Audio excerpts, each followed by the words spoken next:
जय जय श्री राधे। गीता अध्याय 2 श्लोक 20। न जायते म्रियते वा कदाचित् त्रायं भूत्वा भविता वा न भूयः अजो नित्यः शाश्वतो अयं पुराणो न हन्यते हन्यमाने शरीरे। आत्मा के लिए किसी भी काल में न तो जन्म है न मृत्यु। वह न तो कभी जन्मा है न जन्म लेता है और न जन्म लेगा। वह अजन्मा नित्य शाश्वत तथा पुरातन है। शरीर के मारे जाने पर वह मारा नहीं जाता। तात्पर्य: गुणात्मक दृष्टि से परमात्मा का अणु अंश परम से अभिन्न है। वह शरीर की भांति विकारी नहीं है। कभी कभी आत्मा को स्थायी या कूटस्थ कहा जाता है। शरीर में 6 प्रकार के रूपांतर होते हैं। वह माता के गर्भ में जन्म लेता है, कुछ काल तक रहता है, बढ़ता है, कुछ परिणाम उत्पन्न करता है, धीरे धीरे क्षीण होता है और अंत में समाप्त हो जाता है। किंतु आत्मा में ऐसी परिवर्तन नहीं होते। आत्मा अजन्मा है, किंतु चूंकि वह भौतिक शरीर धारण करता है अतः शरीर जन्म लेता है। आत्मा न तो जन्म लेता है न मरता है।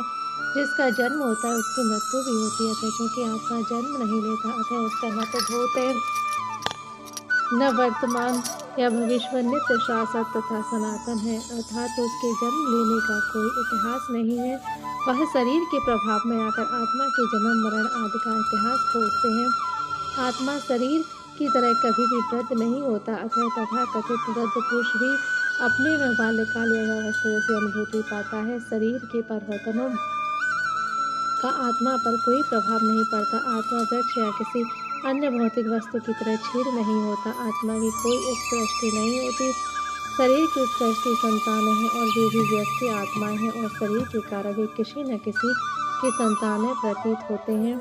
किसी की वृद्धि आत्मा की उपस्थिति के कारण होती है, किंतु आत्मा के न तो कोई वृद्धि है न ही उसमें कोई परिवर्तन होता है। अतः आत्मा शरीर के 6 प्रकार के परिवर्तन से मुक्त है।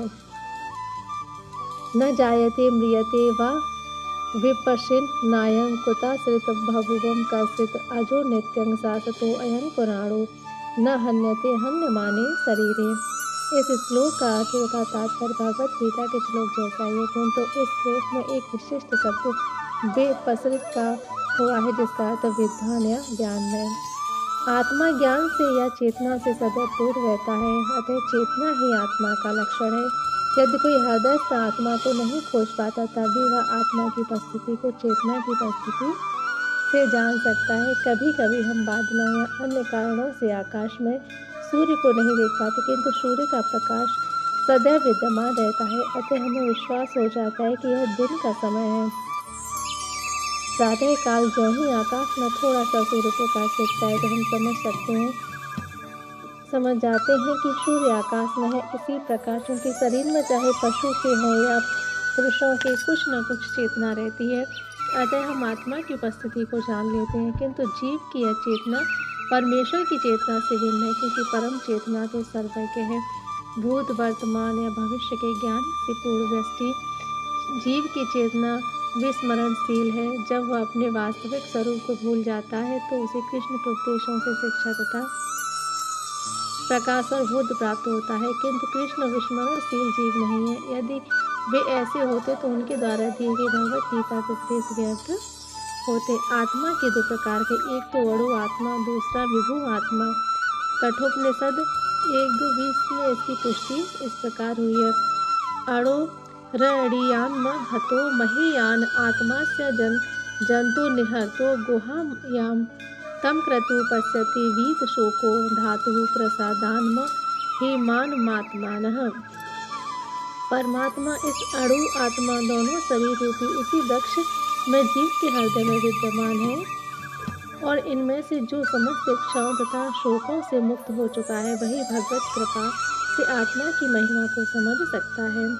कृष्ण परमात्मा के भी उद्गम है, जैसा कि अगले अध्याय में बताया जाएगा, और अर्जुन अणु आत्मा के समान है जो अपने वास्तविक स्वरूप को भूल गया है, अतः उसे